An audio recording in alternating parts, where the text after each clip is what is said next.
BSNL users 2 oldest பிளானை திரும்பவும் இப்போ கொண்டு வந்திருக்காங்க. அது என்ன ஏது அப்படிங்கிறது இந்த வீடியோவில் ஃபுல் ஃப்ளெஜாக பார்த்தலாம். அகெயின் திரும்ப வந்திருக்குன்னு சொல்லலாம். பிஎஸ்என்எல்ல பார்த்தீங்கன்னா எல்லாருமே அஃபோர்டபுள் பிளான்னு சொல்லிட்டு இருந்த 107 பிளானை திரும்ப கொண்டு வந்திருக்காங்க.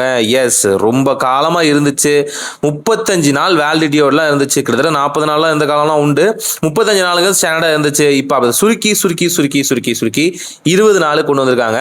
3 GB டேட்டா தான், 200 நிமிஷங்கள் பேச முடியும். 200 நிமிஷங்கும் போது பார்த்தீங்கன்னா லிட்ரலி 3 ஹார்ஸும் கொஞ்சம் மேலேன்னு சொல்லலாம். ஓவரால் எனக்கு சிம் வந்து கீப் ஆன் ஆக்டிவ்ல இருக்கணும் அப்படின்னு நினைச்சீங்க அப்படின்னா தாராளமாக இந்த பிளான் வந்து சூஸ் பண்ணலாம். இதுலேயே பார்த்தீங்கன்னா செகண்ட் அண்ட் தேர்ட் டைம் கூட நீங்கள் சூஸ் பண்ணிக்கிறதுக்கான ஆப்ஷன் இருக்கு. நீங்கள் 3 GB தீர்த்துட்டீங்க அப்படின்னாலும் 40 kbps ஸ்பீடில் பார்த்தீங்கன்னா அன்லிமிட்டட் டேட்டா வந்து யூஸ் பண்ணிக்க முடியும். ஸோ தேவைப்பட்டவங்க செக் பண்ணி பாருங்க. தென் பார்த்தீங்க அப்படின்னா நீங்கள் நியூவஸ்டான சிம் வாங்குறீங்க அப்படின்னா ஜஸ்ட் 51 ரூபாலே பார்த்தீங்கன்னா நீங்கள் அன்லிமிட்டட் கால் பர் டேக்கு 2 GB டேட்டா 100 SMS 28 டேஸ்க்கான வேலிடிட்டியை உங்களோட நியூவஸ்டான சிம்ல பார்த்தீங்கன்னா அச்சீவ் பண்ண முடியும் சொல்லலாம். ஆக்சுவலாக இந்த பிளான் பார்த்தீங்கன்னா ஜூன் லாஸ்ட்டோட வந்து முடிய வேண்டியது. ஜூலைக்கு எக்ஸ்டென்ஷன் பண்ணாங்க. இப்போ ஆகஸ்ட் 31 வரைக்கும் பார்த்தீங்கன்னா இந்த ஆஃபர் வந்து நீடிச்சிருக்காங்கன்னு சொல்ல முடியும். ஸோ தேவைப்பட்டவங்க நியூவஸ்டான சிம் வாங்குறவங்க தாராளமாக இந்த பிளான் வந்து சூஸ் பண்ணுங்க.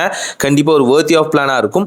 51 ரூபாய்க்கு மேலே தயவு செஞ்சு கொடுத்துறாதீங்க. இந்த ஆஃபர் இருக்கான்னு ஒன்ஸ் வந்து நீங்கள் டோல் ஃப்ரீ நம்பருக்கு வந்து கால் பண்ணி ஈஸியாக வந்து தெரிஞ்சுக்க முடியும்.